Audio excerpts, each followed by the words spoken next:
Have you ever felt like totally lost when trying to put together a D&D party? You need a balanced team, but you're just not sure where to even start. Yeah, it can definitely be overwhelming, especially for new players. There are so many options to consider, like different classes and races and backgrounds and abilities. It's easy to get lost in the details. Totally. It's like you're standing at the entrance of a vast dungeon with a million different paths ahead of you, and you just don't know which one to take. That's a great analogy, actually. Building a D&D party is kind of like navigating a dungeon. You need to be prepared for anything and have the right tools and skills to overcome the challenges you'll face.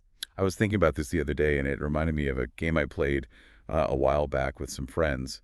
We were all pretty new to D&D at the time, and we made some, let's just say, interesting choices when it came to our party composition. Yeah, I'm intrigued. Tell me more. What kind of interesting choices are we talking about? Well, we were all really drawn to the idea of being these powerful spellcasters, like wizards and sorcerers.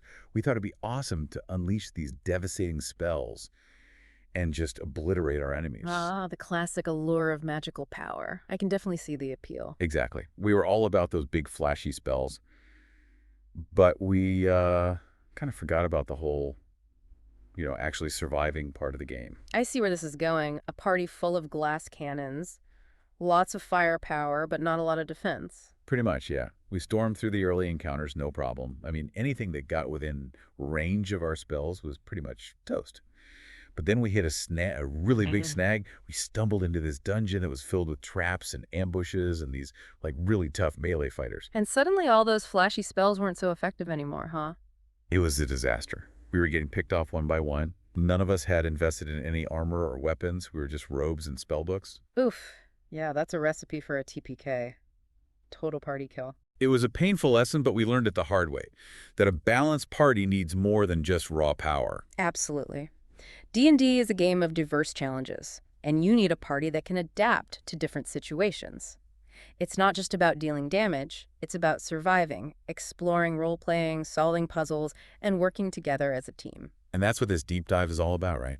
Finding that balance and figuring out how to build a D&D party that can handle anything the DM throws at us. Exactly.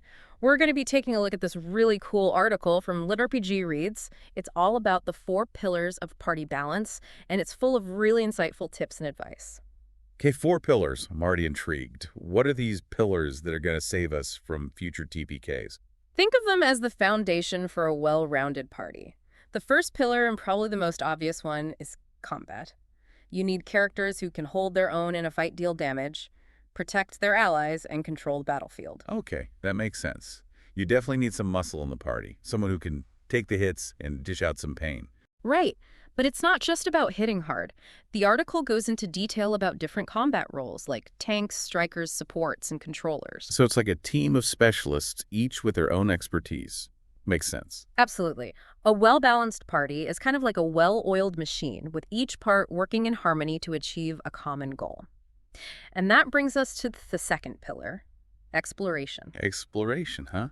So this is about venturing out into the world, discovering new places, and facing the challenges that come with that. Exactly. Think about all the things you might encounter outside of combat.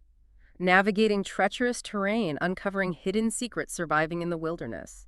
You need characters with the right skills to thrive in those situations. This is where my spellcaster-heavy party really struggled. Yeah. We were all about blasting our way through obstacles, but we didn't have anyone who could, pick locks or disarm traps or track animals. Yeah, those skills can be just as important as being able to cast a fireball. The article gives some great examples of how these skills can make a huge difference in exploration. For instance, a ranger with high perception might spot a hidden pit trap, or a rogue with expertise in stealth could scout ahead and avoid an ambush. So it's all about being prepared for the unexpected and having the skills to deal with whatever comes your way. Exactly. Exploration is about adaptability, resourcefulness, and using your knowledge of the world to your advantage. It's not always about brute force. Okay, 2 pillars, 2 more to go. What's next on our quest for the perfect D&D party? Well, the third pillar is all about bringing those characters to life and making them feel real. This pillar is roleplay. Ah, roleplay. This is where the real magic of D&D happens. It's about stepping into the shoes of your character and making them feel like a living, breathing person with their own thoughts, feelings, and motivations. I love role-playing. It's so much fun to really get into character and interact with the world and the other players. It's like improv acting, but with swords and sorcery. Exactly. And it's not just about putting on a funny voice or coming up with a quirky catchphrase. It's about understanding your character's backstory, their goals, their fears, and how they would react to different situations. So it's about creating a character who feels real and believable and who can drive the story forward through their actions and decisions. Absolutely. A well-developed backstory can be a goldmine for role-playing opportunities. For instance, if your character was betrayed by a close friend in the past, they might be wary of trusting new allies, or if they grew up in poverty, they might be incredibly generous with their newfound wealth. I can see how those details would add so much depth and nuance to the game. It's like giving your party a built-in story arc right from the start. And it can lead to some really amazing role-playing moments. Imagine your party is negotiating with a powerful king, and your character has a hidden connection to the royal family. Suddenly, the stakes are raised, and the whole dynamic of the scene changes. Oh, that's cool. It's like those unexpected twists and turns that you get in a good novel or movie. Exactly. Role-playing is all about creating those moments of surprise and delight and bringing the story to life in a way that just wouldn't be possible with just dice rolls and combat encounters. Okay, 3 pillars down, 1 to go. What's the final pillar that will make our D&D party truly unstoppable? The fourth pillar is all about using your brains. It's about solving problems, figuring things out, and thinking strategically. This pillar is problem solving. Problem solving. So this is where those brainy skills like arcana, history, investigation, and religion come in handy. You got it. These skills are often overlooked, but they can be just as important as combat prowess or a silver tongue. A party without anyone who can handle those intellectual challenges is going to be in for a rough time. Yeah, that reminds me of another time when my party really struggled. We were exploring this ancient tomb and we came across this giant stone door with all these weird symbols carved into it. We spent hours trying to figure out how to open it, but none of us had any knowledge of ancient languages or magical runes. Sounds like you could have used a wizard with high intelligence, or maybe a rogue with expertise in thieves' tools. We eventually figured it out, but it took way too long and we almost got killed by a bunch of mummies in the process. Mhm. It was a good reminder that sometimes the best weapon is a sharp mind. Absolutely. Problem solving is about thinking critically, using your knowledge to your advantage, and finding creative solutions to challenges. It's not always about brute force or magical power. Sometimes you just need to use your head. So we've got our 4 pillars: combat, exploration, role play, and problem solving. It's starting to make sense now, but I'm guessing there's more to it than just having one character for each pillar right. You're on the right track. Building a balanced party isn't just about checking off boxes. It's about understanding how those pillars interact, how characters' abilities complement each other, and how to create a team that's greater than the sum of its parts. That's where the concept of party synergy comes into play. Party synergy. Okay, now that sounds interesting. Tell me more. Think of it like a perfectly choreographed dance where each character's moves flow seamlessly into the next, creating something beautiful and powerful. It's about maximizing your party's strengths and minimizing their weaknesses. So instead of just having a fighter, a wizard, and a cleric, it's about making sure they can actually work together, cover each other's blind spots, and create those amazing moments that make D&D so special. The article gives some fantastic examples of synergy in action. Imagine a rogue using their stealth to get behind an enemy, setting up a sneak attack for the wizard's fireball spell. The combination of the rogue's precision and the wizard's raw power could wipe out an entire group of enemies in a single round. That's the kind of teamwork that makes me want to jump into a game right now. It's about thinking strategically and anticipating your teammates' actions. And synergy isn't limited to combat. Imagine your party is exploring a dungeon. The ranger uses their nature skills to identify dangerous plants. The rogue disables traps with their deft hands, and the bard uses their charm to persuade a grumpy gargoyle to reveal a secret passage. See, that's what I love about D&D. It's a game where every character can shine and contribute in their own unique way. Absolutely. Party synergy is about recognizing those strengths and using them to your advantage. It's about working together to achieve something that you could never accomplish alone. But of course, building a balanced party isn't always easy. There's some common pitfalls that many players fall into, especially those who are new to the game. Oh, I bet. What are some of those party-building mistakes that we should try to avoid? Well, one of the most common ones is the all-glass cannon party, where everyone... Another common mistake is having a party that's too reliant on one type of attack. For example, a party that only uses melee attacks, or a party that solely focuses on ranged combat. This can make you predictable and vulnerable to enemies who can exploit your weaknesses. Right, it's like bringing a knife to a gunfight, or vice versa. You need to be versatile and adaptable and ready to face a variety of challenges. D&D is a game of surprises after all. And speaking of surprises, the article actually provides some specific party composition recommendations to get those creative juices flowing. It explores different team setups for groups of 3, 4, 5, and even 6 or more players. Okay, now this is getting interesting. It would be great to see some actual blueprints for building a party that's both balanced and exciting to play. Let's start with that classic three-player party, a small but mighty team. What does the article suggest for this setup? For a 3-player party where each member needs to pull double duty, the article recommends a paladin or cleric for tanking and healing, a rogue or ranger for striking, and a wizard or druid for control and utility. That's a lean team, Mm. but it covers those essential pillars we discussed earlier. You've got a frontline defender who can also keep the party healed, a damage dealer who can handle both ranged and melee combat, and a spellcaster who can control the battlefield and provide support. It's a classic trio for a reason. It's versatile, efficient, and allows for a lot of creative interplay between the characters. However, the article acknowledges that smaller parties can face challenges, particularly in combat encounters. Yeah, I imagine those three heroes would have their hands full, Yeah. especially if they're facing a horde of goblins or a particularly nasty boss monster. Multitasking is definitely essential for success in a small group. Exactly. The key is to play smart, utilize each character's strengths to their fullest, and coordinate your actions to maximize your effectiveness. Communication is vital in a small party. Okay, let's add another player to the mix. What kind of party composition does the article recommend for a group of 4 adventurers? With a 4-player group, you have a bit more breathing room. The article suggests a fighter or barbarian for tanking, allowing the paladin or cleric to focus more on healing, a rogue or monk for striking, a cleric or bard for healing and support, and a wizard or sorcerer for control and magic. Now we're talking. We've got a true tank on the front lines, a nimble damage dealer, a healer who can also provide buffs and debuffs, and a spellcaster who can unleash those devastating area of effect spells. This setup provides a nice balanced spread of abilities and allows for more specialization within each role. However, the article does mention that even with 4 players, you might still struggle if you're facing enemies with multiple attacks or a battle with several fronts. So positioning and tactics become even more crucial with a 4-player party. You need to think carefully about how you arrange your characters on the battlefield and how you coordinate your attacks to avoid being overwhelmed. Precisely. It's a reminder that party balance isn't just about the characters themselves, it's also about how you use them strategically. Let's keep growing our party. What does the article suggest for a group of 5 adventurers? With 5 players, the options expand even further. The article recommends a paladin or fighter for the main tank, a rogue or ranger for striking, a cleric or druid for healing, a wizard or warlock for control, and a bard or artificer for utility and support.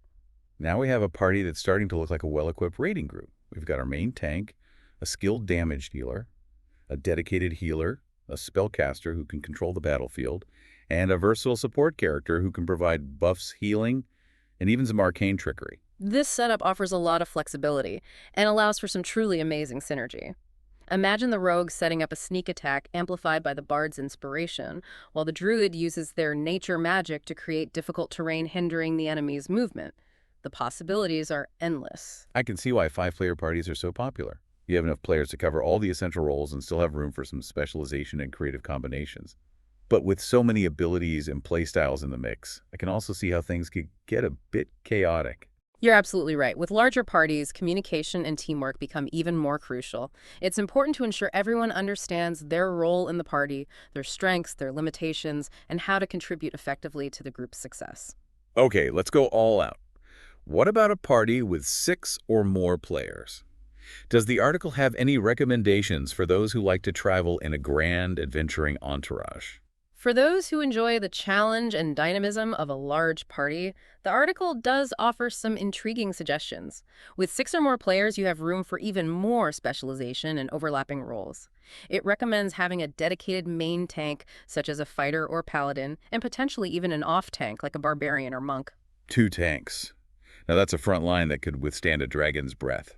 I imagine that setup would make those big boss battles much more manageable, knowing you have multiple characters who can absorb those massive hits.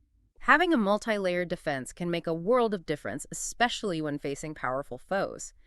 The article also recommends including a primary damage dealer, such as a rogue ranger or sorcerer, a primary healer and support character like a cleric or bard, and a dedicated controller like a wizard or warlock to handle crowd control and area of effect spells. That's a formidable lineup. It sounds like we're assembling an adventuring party capable of taking on anything. But with so many players involved, I imagine things could get a bit overwhelming, both in and out of combat. You're right. Large parties require a lot of coordination and communication, both from the players and the dungeon master. The article stresses the importance of having a strong leader within the party, or perhaps a clear chain of command to ensure everyone is on the same page and working towards a shared goal. It sounds like having a skilled and experienced dungeon master becomes even more crucial with a large party. Someone who can keep the game flowing smoothly, balance encounters appropriately, and ensure that everyone gets a chance to shine and contribute their unique skills. Absolutely. A skilled DM can turn those potential challenges into opportunities for incredible storytelling, epic battles, and memorable moments that will have your group talking for years to come. But before we get too caught up in party compositions and tactical formations, let's take a step back and remember why we play D&D in the first place. It's not just about rolling dice and slaying monsters, is it? No, it's about more than that. It's about creating stories, exploring fantastical worlds, and forging bonds of friendship and camaraderie. And those stories are often enriched by the characters we create, the backstories we weave, and the connections we forge between our adventurers. So let's talk about those backstories. The article mentions the impact character backgrounds can have on the role-play aspect of the game. Can you elaborate on that a bit? Character backgrounds are more than just a paragraph of text on your character sheet. They're the foundation of your character's identity, their motivations, their fears, their dreams. And they can be a powerful tool for creating compelling and engaging role-playing experiences. So instead of just being a random group of heroes thrown together by fate, you become a party with shared history, common goals, or perhaps even simmering conflicts that add depth and intrigue to the game. Imagine a party where the fighter and the rogue were once rivals in the same Thieves Guild, or where the cleric and the wizard studied together at a prestigious magical academy. These connections can add layers of complexity to the interactions between characters, creating moments of tension, humor, and camaraderie that feel organic and authentic. It's like giving your party a built-in story arc right from the start, a web of relationships and shared history that can be explored and developed throughout the campaign. And I can see how that would make those role-playing moments so much more meaningful and impactful. The article suggests some creative ways to weave those backstories together, creating a party that feels like more than just a random collection of individuals. For example, your group could be a band of mercenaries hired for the same dangerous mission, or they could be childhood friends who set out on an adventure to uncover a long-lost family secret. Those shared experiences, those common threads that bind the characters together can create a sense of purpose and camaraderie that elevates the entire D&D experience. It's not just about completing quests and defeating monsters. It's about telling a story together. A story that is shaped by the choices we make, the bonds we forge, and the characters we bring to life. But I think it's time to bring our listeners into the conversation. What do you think? We've talked a lot about building balanced D&D parties, from combat and exploration to roleplay and problem solving, but now we want to hear from you. What are your favorite party compositions? What crazy combinations have you tried? And have you ever had a party that was totally unbalanced? Either like hilariously overpowered or woefully underprepared for the challenges ahead? We want to hear all about it. Share your stories and your tips in the comments below. We love hearing from our fellow adventurers. And a big shout out to LitRPG Reads and Emily Thorne for that awesome article that inspired this deep dive. Seriously, that article is a treasure trove of information for any D&D player who wants to build a truly epic party. Make sure you go check it out. And of course, a huge thank you to our amazing producer, Paul Bello, for making this happen. Until next time, may your rolls be ever in your favor.